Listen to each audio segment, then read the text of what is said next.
YouTube চ্যানেলে প্রায় 1500টি class upload করা হয়েছে এবং সাবস্ক্রাইবার এখন পর্যন্ত এই বন্দে ত্রিপুরা ইউটিউবের যে চ্যানেল 29,000-এর উপরে সাবস্ক্রাইবার রয়েছে। শিক্ষামন্ত্রী ডিটিএস টিভি চ্যানেল বরাদ্দ করেছেন। একটা অভিনব প্রচেষ্টা আমাদের সরকারের তরফ থেকে করা হয়েছে, বিজ্ঞান ও গণিত প্রতিভা অন্বেষণ। অনেকে আছে বিজ্ঞান নিয়ে পড়তে চান না, এটা অনীহা প্রকাশ করেন। তার জন্য আমরা ষষ্ঠ ও নবম শ্রেণীর যারা শিক্ষার্থীরা আছেন তাদের জন্য আমরা তাদেরকে ফাইন্ড আউট করার জন্য, কারা বেশি ইন্টারেস্টেড তাদেরকে ফাইন্ড আউট করার জন্য আমরা বিভিন্ন পরীক্ষার ব্যবস্থা করছি। নবম শ্রেণীর যারা এই মাধ্যমে যখন নির্বাচন হয় তখন 400 জন শিক্ষার্থীকে আমরা 500 টাকা করে 15 মাসের জন্য বৃত্তি প্রদান করি। সিমিলারলি যারা ষষ্ঠ শ্রেণীর যারা শিক্ষার্থীরা, এটাকে জুনিয়র বিজ্ঞান বা গণিত প্রতিভা অন্বেষণ, সেখানেও 100 জন শিক্ষার্থীকে আমরা 400 টাকা করে 15 মাসের জন্য বৃত্তি প্রদান করি। প্রয়াস প্রকল্প এটা আরেকটা গুরুত্বপূর্ণ, আমাদের যারা খুব দুর্বল উইক স্টুডেন্ট যারা আছে তাদের শিখন সামর্থ্য যাতে বৃদ্ধির লক্ষ্যে অর্থনৈতিকভাবে পিছিয়ে পড়া শিক্ষার্থীদের আমরা বিশেষ সহায়তার একটা ব্যবস্থা করেছি। এবং শহর একটা প্রোগ্রাম, অত্যন্ত ভালো একটা প্রোগ্রাম, এবং সেটা মাননীয় প্রধানমন্ত্রীজির একটা ড্রিম প্রোগ্রাম। এর মাধ্যমে আমরা যে স্কুলের যে ছেলেমেয়েরা আছেন তাদের যে আবেগগত দক্ষতার সংমিশ্রণ এবং মানসিক ও সামাজিক বিকাশ ঘটানো, সেই ব্যবস্থা আমরা করেছি। এতে করে প্রথম থেকে অষ্টম শ্রেণীর যারা শিক্ষার্থীরা আছেন তাদের প্রতিদিন 25 মিনিট করে সরকারি একটি পিরিয়ড নেওয়া হয়। এর জন্য টিচারদেরকেও সেই ট্রেনিং দেওয়া হয়েছে। PM শ্রী প্রকল্প, সেটাও prime minister school of rising India, সেই কেন্দ্রীয় সরকারের একটি অভিনব প্রকল্প, সেটাও আমাদের প্রায় 55 স্কুলে চালু হয়েছে এবং আরও 27টি স্কুলের অনুমোদন আমরা পেয়েছি। PM জনমন, যারা অন্তর্দয় যারা আছেন তাদেরকেও যাতে আমাদের মাননীয় প্রধানমন্ত্রীজি সেই লক্ষ্যে 15ই নভেম্বর 2023-এ জনজাতীয় গৌরব দিবসে দুর্বল যারা জনজাতি গোষ্ঠীগুলো আছে তারা যেন পড়াশোনাতে আরও বেশি করে আসতে পারে, সেই ব্যবস্থা উনি করেছেন। ICT school, information and communication technology, আপনারা জানেন যে কম্পিউটার ইন স্কুল, সেই কাজটাও আমাদের এখন ত্রিপুরাতে চলছে। প্রায় 181টি বিদ্যালয়ে তার বাস্তবায়ন হয়েছে। বৃত্তিমূলক শিক্ষা, সেটাও আমাদের যারা ড্রপ আউট যাতে কম হয় তার জন্য ব্যবস্থা করা হয়েছে। স্মার্ট ক্লাসরুম, আমাদের সময় স্মার্ট ক্লাসরুম আমরা কখনো নামই শুনিনি। এখন স্মার্ট ক্লাস যে রুম, ক্লাসরুম, সেটা আমরা করেছি অনেক জায়গায়। সেখানে অডিও এবং ভিজুয়ালি আমরা ভিডিওর মাধ্যমে এবং 3 ডাইমেনশনালি সেখানে ক্লাসরুমে স্টুডেন্টরা বসে অনেক কিছু শেখার ব্যবস্থা আছে। টিঙ্কারিং ল্যাব, যেটা 3D প্রিন্টিং, রোবোটিক্স ইত্যাদি নতুন নতুন প্রযুক্তি ব্যবস্থা আমরা করেছি। এবং আমি আশা করি যে আজকের যে ডিস্ট্রিবিউশন বাইসাইকেল, যারা আমাদের মেয়েদের নবম শ্রেণীর যারা আছেন তাদেরকে আরও উৎসাহিত করার জন্য আমাদের স্কুল এডুকেশন ডিপার্টমেন্ট যে ব্যবস্থা নিয়েছেন, মাননীয় প্রধানমন্ত্রীর যে স্বপ্ন যে সামনের দিনে যারা আমাদের মেয়েরা আছেন, মহিলারা আছেন,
शेख हसीना सरकार के पतन के बाद मोहम्मद यूनुस के नेतृत्व वाली अंतरिम सरकार के दौरान बांग्लादेश में हिंदू अल्पसंख्यकों पर हमले कई गुना बढ़ गए हैं। बाद में भेदभाव विरोधी छात्र आंदोलन के बैनर तले ढाका में अल्पसंख्यकों पर हमलों और बर्बरता की निंदा करते हुए एक मानव श्रृंखला और विरोध मार्च आयोजित किया गया। भारतीयों पर हमलों का स्तर इतना बढ़ गया है कि बांग्लादेश के ब्राह्मणबाड़िया जिला में अगरतला कोलकाता वाया ढाका शामिली बस पर हमला किया गया।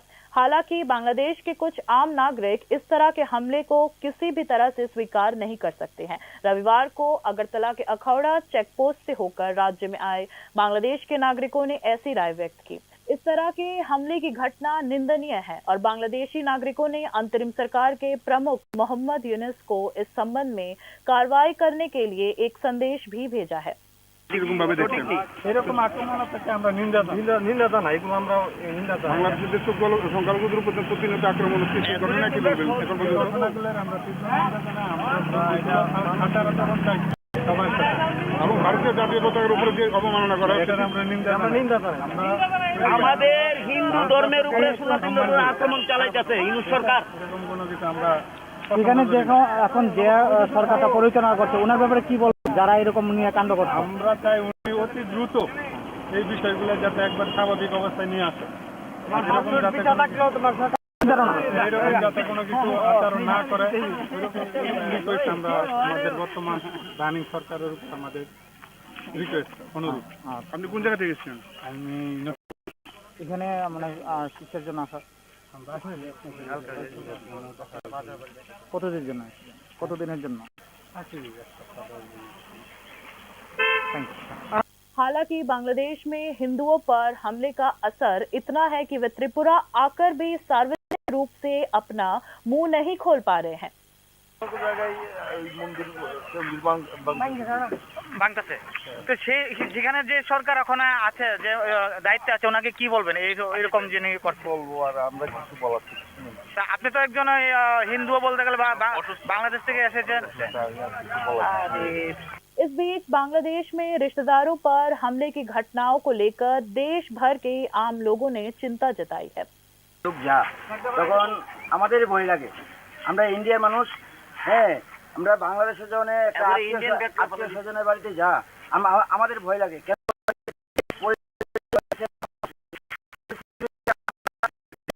হ্যাঁ আটকে রাখি, তবুও এরা আত্মীয় স্বজনের বাড়িতে যাওয়ার জন্য এরা মন খুলে আত্মীয় বাড়ি যাচ্ছে। যাওয়ার পরও এরা যে ঠিকভাবে আসেনি নাই এটা আমরা বলতে পারছি না। তো ওরা যেমন কালকে গিয়েছে আজকে সকালবেলায় চলে যাচ্ছে। তারপরে আমরা খবর নিয়েছি কি হয়েছে, এখানে বিশাল বড় গন্ডগোল চলছে, হিন্দুরা উপরে বিশাল বড় একটা আক্রমণ করা হচ্ছে বাংলাদেশে। হ্যাঁ এটা আমরা আমরা ইন্ডিয়ার বাসীকে চাই, হিন্দুস্তানকে চাই, আমরা যেমন পুরা অল ইন্ডিয়া বাংলাদেশের লোকের কোনো সম্পর্ক যেমন না রাখে এটাই আমরা চাই ইন্ডিয়ার বাসী।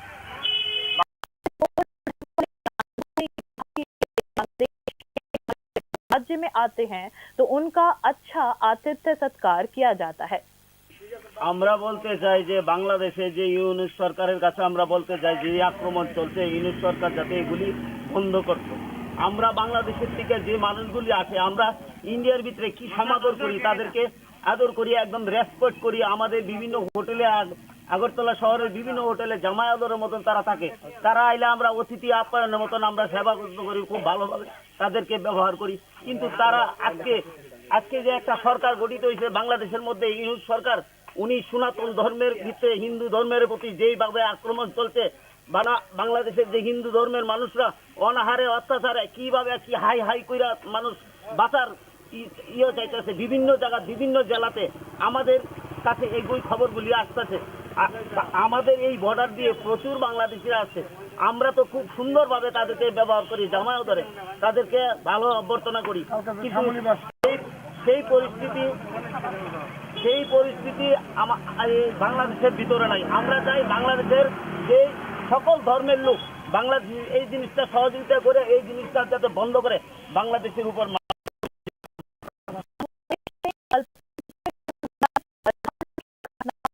बांग्लादेश और भारत के बीच बयानों का आदान प्रदान सोशल मीडिया पर ध्वज के अपमान की छवियों का सार कोलकाता में बांग्लादेश हाई कमीशन के सामने विरोध प्रदर्शन और धमकियां शामिल है। बांग्लादेश को उनके पूजा स्थलों पर बर्बरता ने अंतर्राष्ट्रीय समुदाय का ध्यान आकर्षित किया है। समग्र स्थिति में यदि तुरंत सकारात्मक कदम नहीं उठाए गए तो बांग्लादेश के साथ संबंध खराब हो जाएंगे, ऐसा भारतीय राजनीतिकों का मानना है। Bureau report, news now. बाकी न्यूज अपडेट्स के लिए देखते रहिए न्यूज नाउ। शुभ रात्रि।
আপনি দেখছেন নিউজ নাও, আমরা জানি কোনটা খবর।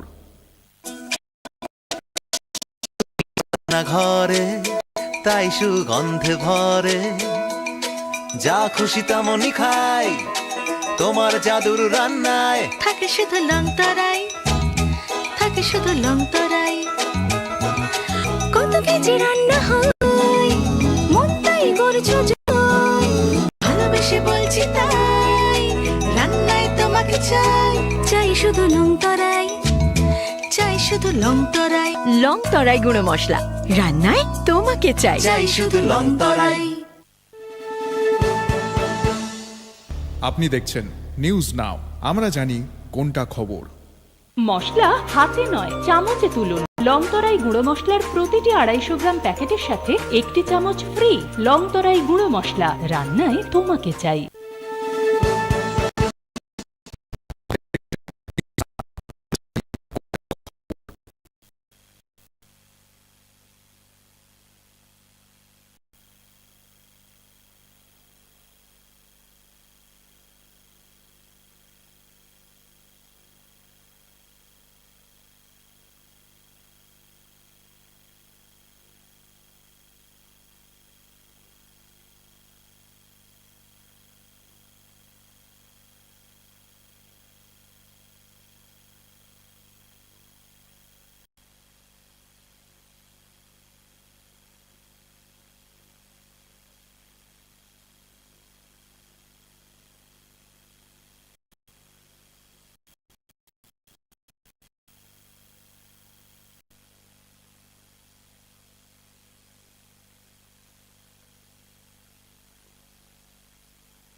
ICFA University Tripura, where dreams take flight. Celebrating 20 years of excellence in engineering, management, law, education, paramedical science, humanities, social science and join us now and dream.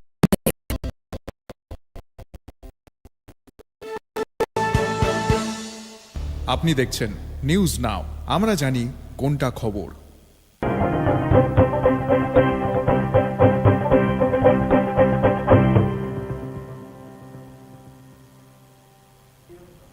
নমস্কার, news নাওয়ের prime নিউজে সবাইকে স্বাগত। আমি রয়েছে আপনাদের সাথে মীনাক্ষী। রাজ্যে বর্তমানে ৫,৬৬৩ জন মহিলা যৌনকর্মী রয়েছেন। এছাড়া শিরাপথে ড্রাগ ব্যবহারকারী রয়েছে ৮,৭৪৮ জন। মোট ১৩টি এনজিও এবং ২টি ওয়ান স্টপ সেন্টার কাজ করছে তাদের নিয়ে। মোট ২,১৮৩ জন এইচআইভি সংক্রমিত রোগীকে মাসে ২,০০০ টাকা করে দিচ্ছে রাজ্য সরকার। রবিবার বিশ্ব এইডস দিবস উপলক্ষে আয়োজিত অনুষ্ঠানে কথা জানিয়েছেন মুখ্যমন্ত্রী ডাক্তার মানিক সাহা। রাজ্যে বর্তমানে মোট ১৩টি এনজিও এবং ২টি ওয়ান স্টপ সেন্টার কাজ করছে এইচআইভি বা এইডস সংক্রমিত রোগীদের ওপর। এক্ষেত্রে রাজ্যে বর্তমানে রয়েছেন ৫,৬৬৩ জন মহিলা যৌনকর্মী। শিরাপথে ড্রাগ ব্যবহার করেছে ৮,৭৪৮ জন। এছাড়া ৭,৭৬০ জন পরিযায়ী শ্রমিক, ৩,৩০৪ জন ট্রাক ড্রাইভার, ৯৭৮ জন সমকামী এবং ১৩২ জন ট্রান্সজেন্ডারদের নিয়ে কাজ করছে এই সংস্থাগুলো। রাজ্যে মোট ২৪টি হাসপাতালে রয়েছে আইসিটিসি টেস্টিং সেন্টার, ১৩৩টি হাসপাতালে রয়েছে ইন্টিগ্রেটেড ফ্যাসিলিটি টেস্টিং সেন্টার এবং ২টি রয়েছে মোবাইল টেস্টিং সেন্টার। রবিবার বিশ্ব এইডস দিবসে আয়োজিত অনুষ্ঠানে এই কথা জানিয়েছেন মুখ্যমন্ত্রী ডাক্তার মানিক হসপিটালে আইসিটিসি অর্থাৎ integrated council and testing centre হয়েছে। 133 ইন্টিগ্রেটেড কাউন্সিল এবং টেস্টিং সেন্টার হয়েছে।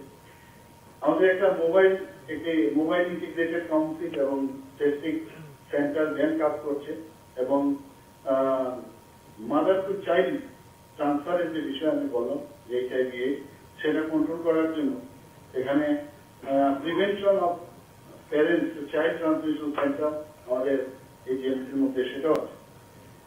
এই বছর 5,663 মহিলা যৌনকর্মী এবং 978 যারা সমকামী এবং 7,716 যারা পরিযায়ী শ্রমিক বাইরে থেকে যারা আসে, 3,804 যারা ট্রাক চালক এবং 132 যারা ট্রান্সজেন্ডার এবং 8,748 যারা এই ভেইন বা শিরাপথে যারা ড্রাগস ব্যবহার করে তাদেরকে নিয়ে আমাদের যে এনজিও আছে 13টি এনজিও এবং 2টি link worker scheme one stop centre নিয়মিতভাবে ওনারা কাজ করে যান। রাজ্যে বেশিরভাগ হাসপাতালে রয়েছে সাবস্টিটিউশন থেরাপি সেন্টার, যাদের মাধ্যমে এখনো পর্যন্ত সুস্থ হয়েছেন ৫৪৮ জন এইচআইভি আক্রান্ত রোগী।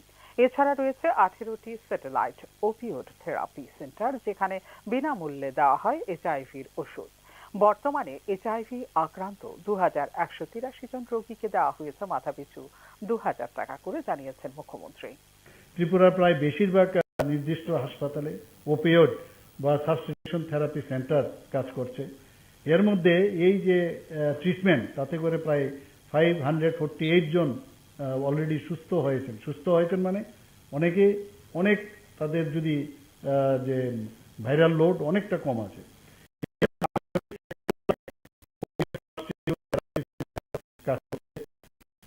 আমাদের এজেন্সিতে এনটি রেট্রোবিয়াল প্লাস সেন্টার এখানে আছে।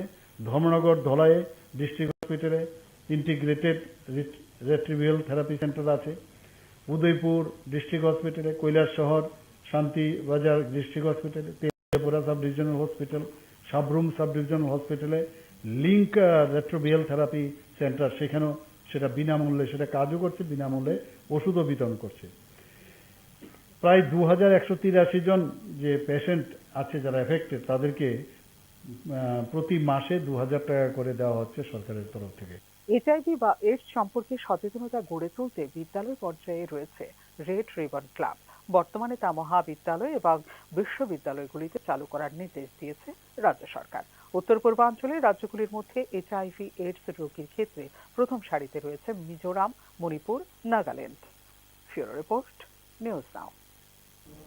চোখ রাখছি পরে খবরে। ভারতীয় সীমান্তরক্ষী বাহিনীর 60তম প্রতিষ্ঠা দিবস উপলক্ষে সীমান্তরক্ষী বাহিনীতে কর্মরত জওয়ান এবং তাদের পরিবারদের শুভেচ্ছা জ্ঞাপন করেছেন মুখ্যমন্ত্রী ডাক্তার মানিক সাহা। সীমান্ত রক্ষায় শহীদ বিএসএফ জওয়ানদের উদ্দেশ্যে শ্রদ্ধাও জ্ঞাপন করেছেন মুখ্যমন্ত্রী। ভারতের সীমান্ত রক্ষায় বিএসএফ জওয়ানদের অবিচল আত্ম উৎসর্গের ভাবনা সত্যিকার অর্থেই অনুকরণযোগ্য বলে জানিয়েছেন মুখ্যমন্ত্রী ডাক্তার মানিক সাহা। এদিকে প্রতিষ্ঠা দিবস উপলক্ষে বাংলাদেশ সীমান্তরক্ষী বাহিনী বা বিজিবির সঙ্গে মিষ্টি বিনিময় করল বিএসএফ ত্রিপুরা ফ্রন্টিয়ার। সাবরুম স্থলবন্দর, আখাউড়া সুসংহত স্থলবন্দর সহ রাজ্যের অন্যান্য সীমান্তবর্তী অংশে বর্ডার গার্ড বাংলাদেশের সঙ্গে মিষ্টি বিনিময় হয়েছে বলে জানিয়েছেন ভারতীয় সীমান্তরক্ষী বাহিনীর ত্রিপুরা ফ্রন্টিয়ার।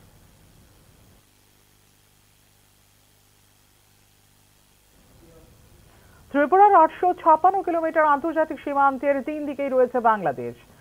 সীমান্ত তো এখনো পর্যন্ত ভালো সম্পর্ক বজায় রেখেছে ভারতীয় সীমান্তরক্ষী বাহিনী। রবিবার আগরতলা শালবাগানে ভারতীয় সীমান্তরক্ষী বাহিনীর ত্রিপুরা ফ্রন্টিয়ারের সদর কার্যালয়ে আয়োজিত অনুষ্ঠানে এমনটাই উল্লেখ করেন মুখ্যমন্ত্রী ডাক্তার মানিক সাহা। আগামী দিনেও ভারতীয় সীমান্তরক্ষী বাহিনী ত্রিপুরা বাংলাদেশ আন্তর্জাতিক সীমান্তে ভালো সম্পর্ক বজায় রাখবে বলে অভিমত ব্যক্ত করেন মুখ্যমন্ত্রী।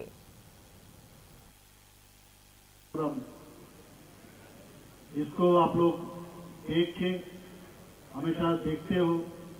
मैं बहुत सारा जगह गया हूँ, जहाँ भी जाता हूँ बॉर्डर त्रिपुरा तो चारों तरफ, मतलब आप समझ लीजिए तीनों तरफ छोटा सा एक जगह आसाम और मिजोरम छोड़ के बाकी जगह तो बांग्लादेश इंटरनेशनल बॉर्डर ही है।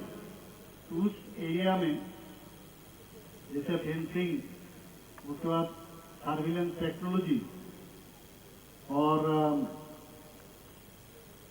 जिस तरह बांग्लादेश में गुड हम लोग रिलेशन पहले था, ये आप लोग मेंटेन भी किए लोकल कम्युनिटीज के साथ भी, और मैं समझता हूँ ये आगे भी बढ़ेगा। आपका जो मोटो है जीवन परंत कर्तव्य, ये बहुत बड़ा मोटो है आप लोग। একদিকে বাংলাদেশের আক্রমণের শিকার সংখ্যালঘু হিন্দু সনাতনীরা আক্রান্ত হচ্ছে ভারতীয় যাত্রী বোঝাই বাস, অপরদিকে রাজ্যে এসে এই ধরনের ঘটনা নিন্দা করছেন বাংলাদেশের নাগরিকরা। আখাউড়া স্থলবন্দর দিয়ে বাংলাদেশ থেকে আগত নাগরিকদের রাজ্যে এসে তাদের প্রতিক্রিয়া প্রতিবেদন তুলে ধরা হচ্ছে নিউজ নাওয়ে। বাংলাদেশের সাম্প্রতিক সময়ে সংখ্যালঘুদের উপর নির্যাতনের নানা অভিযোগ এবং এরপর সনাতন জাগরণের মঞ্চের মুখপাত্র চিন্ময় কৃষ্ণ দাসের গ্রেপ্তারকে কেন্দ্র করে প্রতিবেশী ভারতের সাথে কূটনৈতিক সম্পর্কের দৃশ্যত অবনতি ঘটেছে। গত অগস্ট মাসে শেখ হাসিনা সরকারের পতনের পর অন্তর্বর্তীকালীন মোহাম্মদ ইউনূসের নেতৃত্বাধীন সরকারের সময়ে বাংলাদেশে বিশেষ করে হিন্দু সংখ্যালঘুদের ওপর আক্রমণের মাত্রা বেড়ে গেছে কয়েক গুণ। পরবর্তী সময়ে বৈষম্য বিরোধী ছাত্র আন্দোলনের ব্যানারেও সংখ্যালঘুদের ওপর হামলা ও ভাঙচুরের নিন্দা জানিয়ে মানববন্ধন ও প্রতিবাদ মিছিল করা হয় ঢাকায়। ভারতীয়দের ওপর আক্রমণের মাত্রা এতটাই বেড়ে গেছে যে বাংলাদেশের ব্রাহ্মণবাড়িয়ার আক্রান্ত হয় আগরতলা কলকাতা ভায়া ঢাকা শ্যামলী বাস। তবে বাংলাদেশের একাংশ সাধারণ নাগরিকরা কিন্তু এই ধরনের আক্রমণ মেনে নিতে পারছেন না কোনোভাবেই। রবিবার আগরতলার আখাউড়া চেকপোস্ট দিয়ে রাজ্যে এসে এমনটাই অভিমত ব্যক্ত